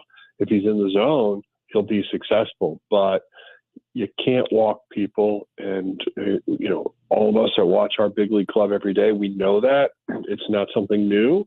But I think that's the one thing that's holding him back. Talking about Zach Thompson there. This is John Mozeliak, Cardinals president of baseball operations. Staying with lefty, Steven Matz came in and rescued a starter and looked pretty good out of the bullpen. Talked to Ollie last hour. It doesn't look like Matz would be someone that would be pitching today, but who knows what his role could be. I mean, there'd be a lot of decisions to make here with regard to him and your rotation. Well, we're going to need a starter on Wednesday. We know that with the doubleheader. So, obviously that always affects that next turn. So, we'll obviously see how people get used over the next few days, but he would be certainly someone in consideration for that. And, in terms of what his future looks like, look, I still hope he finds his way back in the rotation, but, how he threw the other day was good, and it was good to see, and hopefully that can continue. Here's another lefty going today. Jordan Montgomery gets the assignment against the Yankees. Garrett Cole on the other side. But if you're Montgomery, you try to summon what has made you great and maybe a little bit of that magic last year against the Yankees, because that was some night, wasn't it? It really was. Look, I think, again, today is a new day. If we can put up some runs, we tend to play better when we have a lead, and so hopefully we can get out and do that. The Cardinals have a game here today that they can win and win a series, but as we talk about this rotation, certainly we have seen what we've seen, and most recently Adam Wainwright with a difficult one. I know that you consider him a very good friend, and we all in some way consider Wainwright a friend. I mean, he's been with this organization for years and years. It's hard to watch from that standpoint. Somebody that cares a great deal struggle. How do you handle this situation with number 50? Well, it's tough because obviously our season has not gone the way we had hoped, and every game does matter from this point on. It's yes, there's still a lot of baseball left, but it's also the clock is ticking, and so I think we have to see some adjustments on his end being made. Otherwise, maybe we will ultimately have to make some changes on how we go through things. But it is hard because it's not that he doesn't care. It's not that he doesn't work hard, but he's just not getting the results that we need. And, he's one guy that when you look back at his career, especially the latter part, the breaking ball was always something that could save him. So even if the fastball wasn't there, he could show it, he could show cutter, but he had that swing and miss ability with the curveball.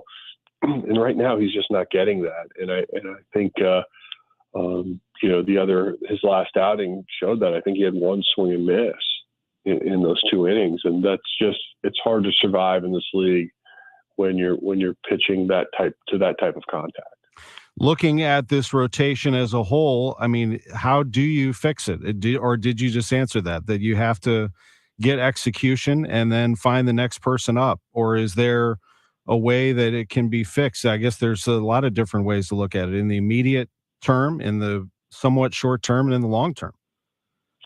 Well, I think in a broad sense, it comes down to individuals having the ability to make their adjustments. You saw yesterday with the way Jack threw, he seemed to have a good pace, was able to make pitches when he had to, and that was great to see. And, even last night with Libby, he gave us a chance. I think, the manager was just trying to do the best he could with matchups. And, when Libby came out, I think he was sub 60 pitches. So it wasn't like he was in a stress point at that point. But, ultimately we need guys to be able to give you 5-6 innings, and then we can turn it over to the bullpen. But, clearly when you ask about where the status of this rotation is, it still feels like it's a very day-to-day situation. Yeah, it's tough. No doubt about it. Is it fair to say that, or to ask that you would reevaluate how you put it together, or is that hindsight to be able to say that?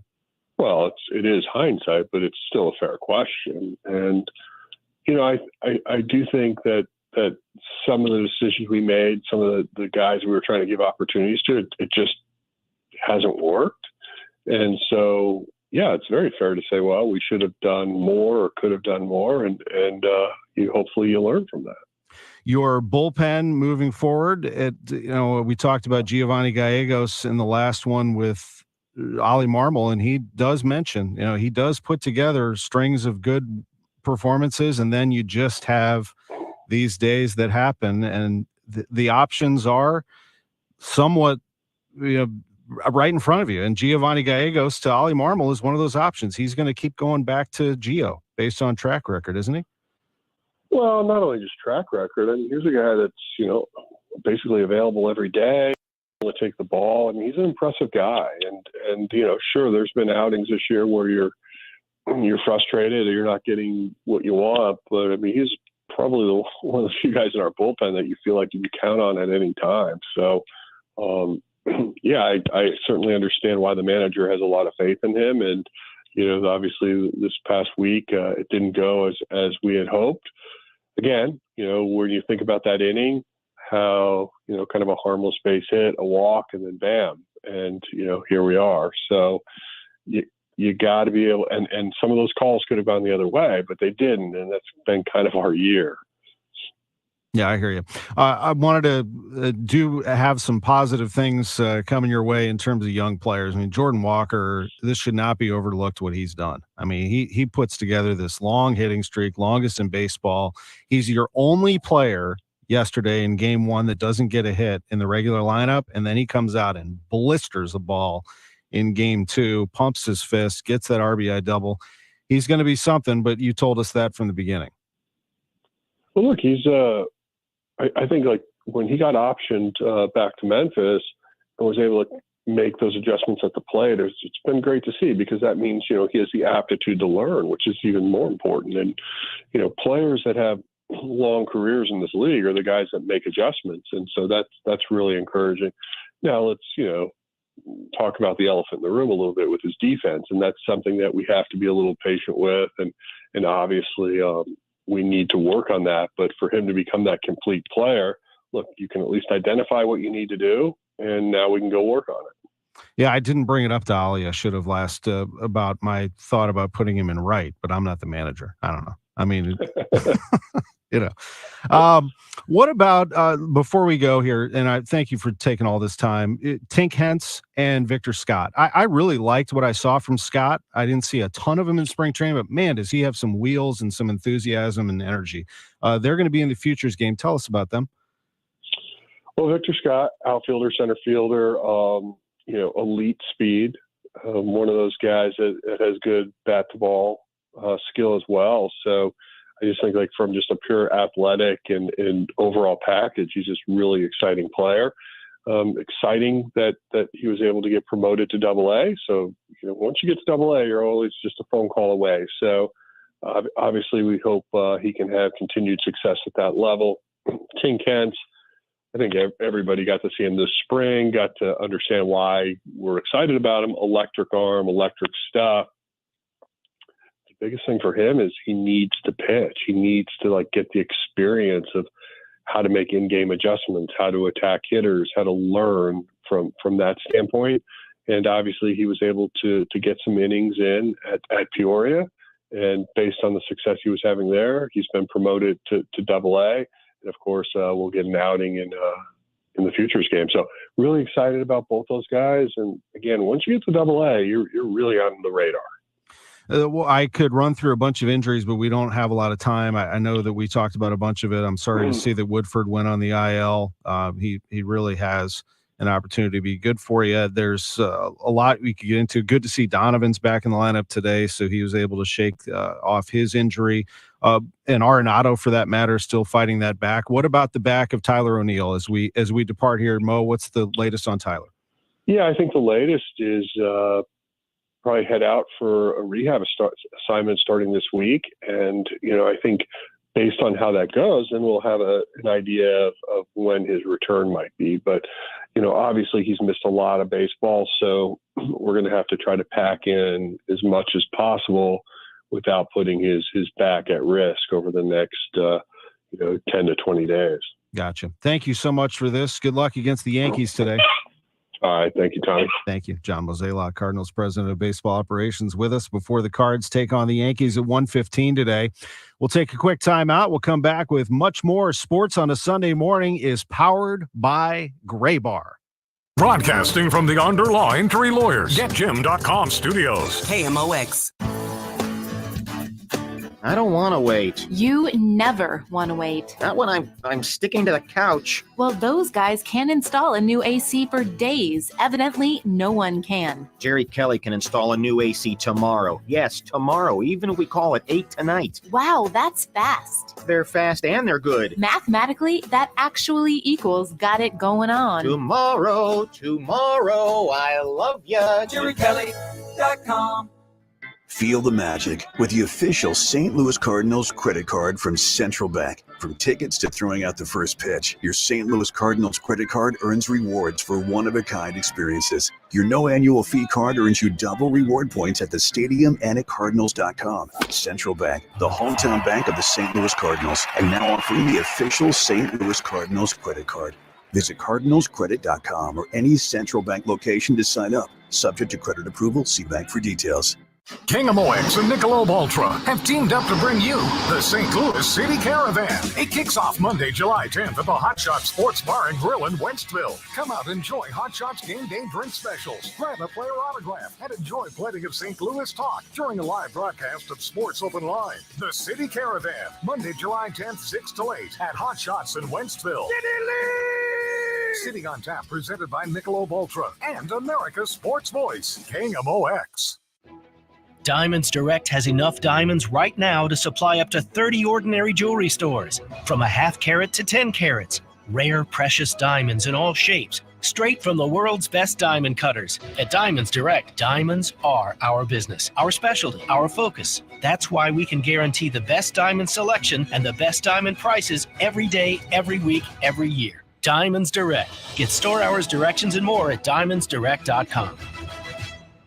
Hey guys, Glover here with my friends at Zero Res Carpet Cleaning. So this is National Carpet Cleaning Month. I'm sure you knew that. I'm sure you have your party scheduled. Because of that, because that's our business, we are offering a very special deal during the month of July.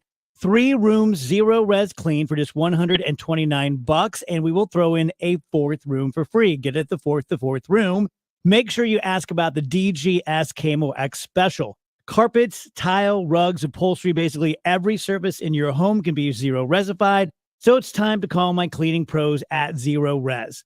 That's 314-474-2020 or ZeroResSTL.com. 4.9 rating on Google with over 4,700 reviews. I can vouch for them personally. Been with them for over 10 years. Been to my house many times. Everyone in my life has used Zero Res and just gush about them. Again, a 4th room for free during the month of July. 314-474-2020, ZeroResSTL.com. Welcome back to the Gray Bar Sports on a Sunday morning. Goldschmidt swings and he hits a drive. He hits a slammer. Gray Bar, your distributor for electrical and datacom needs. Billikens win! Billikens win! Once again, from the Stifel Financial Sports Studio, Tom Ackerman. Oh my gosh, it's a miracle my Twitter works again. I don't have to go by the rate to what is it? What's it called? What are they calling that? Pay to tweet? I don't know. Oh no. Yeah, well, it is pay to tweet. I'll get to that in just a minute. It's so silly. Look, I don't play politics on the air. All right. I'm the anchor, one of the anchors of Total Information AM, along with Debbie Monterey and Megan Lynch. I don't give my political stance. If you know which way I lean politically, you're probably wrong, because I don't think anyone really knows. I think, I have no idea, which is fine. I mean, it's totally fine, because I don't really think that serves me well. I anchor news and I report on Cardinals. There's no reason for me to pick a side on and publicly just start blasting it out. But I will say that Elon Musk is bungling Twitter massively. I mean, he's got such a great opportunity with one of the great social media platforms, and it's rate limit exceeded. That's what it is. So I got on Twitter yesterday and it said my rate limit was exceeded. I'm like, this must be a mistake. Am I on the wrong account? What does this mean? What is rate limit? What in the world is going on? So I started poking around and it said, I read a story where it said that Elon Musk was cutting people's rates because of he gave some answer like the data scraping or blah, blah, blah of some, too much data. So we're cutting the amount of tweets you can see. But blue checks, verified blue checks, 6,000 posts. If you don't, it's 600. I'm like, oh, I got it. The businessman's at it again. You have to pay. So that tells me that he's having a little trouble selling those blue checks. Little trouble. Sales of blue checks are down. That's how I translated that. You got to make back that 44 billion, Got to make, yeah. Sales of blue checks are down. So that's why if you want your 6,000 posts, pay up. If you're not, then you're out of luck. But I bring it up because I use Twitter as an easy way to just see what's out there. And by the way, I'm not the only one. Most media do it. Front offices of teams do it to see what the trade speculation is out there. What are people saying? They can't make a million phone calls at once, but on Twitter, you can see almost what every team is doing in real time based on reports by credible journalists and rumors that are circulated a lot of times by front office as anonymous sources or agents as anonymous sources, or sometimes even players as anonymous sources. But you can at least see sourced reports.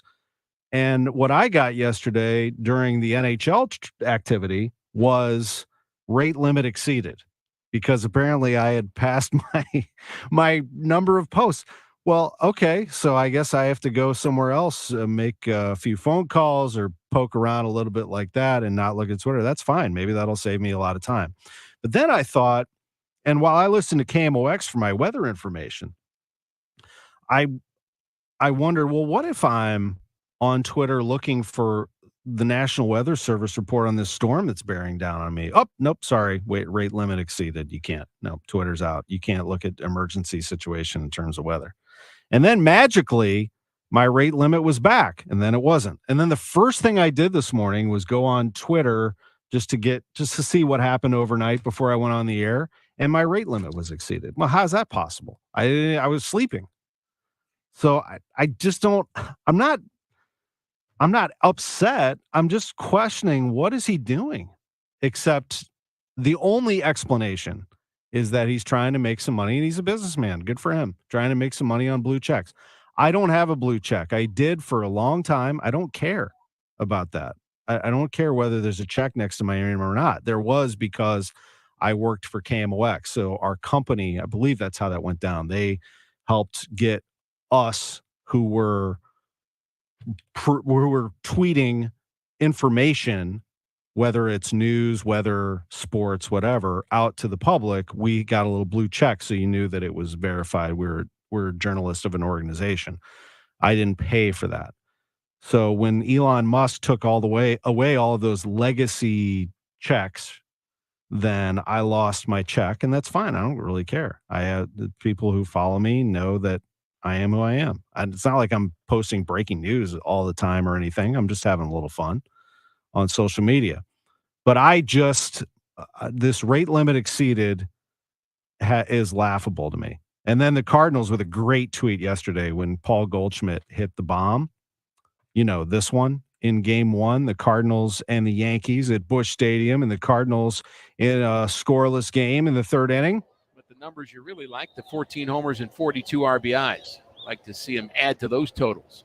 1-strike pitch to Goldie is hit in the air to right field, backing up to the track, looking up, and it's over the wall. It carried over the wall in right center field. Big fly. Paul Goldschmidt, his 15th. RBIs 43, 44, and 45, and the Cardinals lead the Yankees here in the 3rd, 3-0. When that happened, the Cardinals put out a tweet of Goldschmidt circling the bases, and their tweet was rake limit exceeded. Nice job. Really well done. by the Cardinals social media team. The last 10 games, the Cardinals are 5-5. And just as you would imagine in that record, the offense has been all over the place. 5 of those games, they've scored 7 or more runs. 4 of those games, they've scored 2 or fewer runs. And that's not a good recipe against Garrett Cole, who's one of the best in the business. He averages 6 1/3 per start. That's almost top 10 in Major League Baseball. But is he gettable? Yes, he is, as a matter of fact. His last start was just 4 2/3 against the Rangers. That was his shortest of the season. How much does Jordan Montgomery average, you ask? Just under 6 innings per start.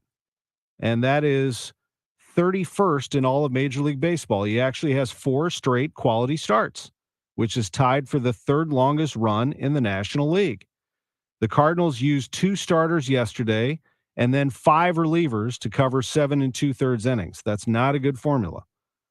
They had Jack Flaherty was great yesterday. We didn't even talk to John Mozeliak about that because it was just really good.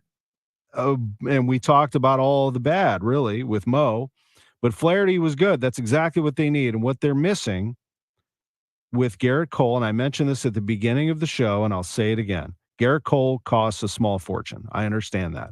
But what the Cardinals are missing, and they were hoping it was Flaherty, they were hoping it was Michaelis, they were hoping that it was Montgomery, but they are missing the one guy, maybe 2 would be great, but 1 is awesome, where you can say we're good that day. We're good. So we can burn a few extra relievers because we're good on Sunday, and we're going to get into the 7th inning with that guy. And the Cardinals just don't have that guy.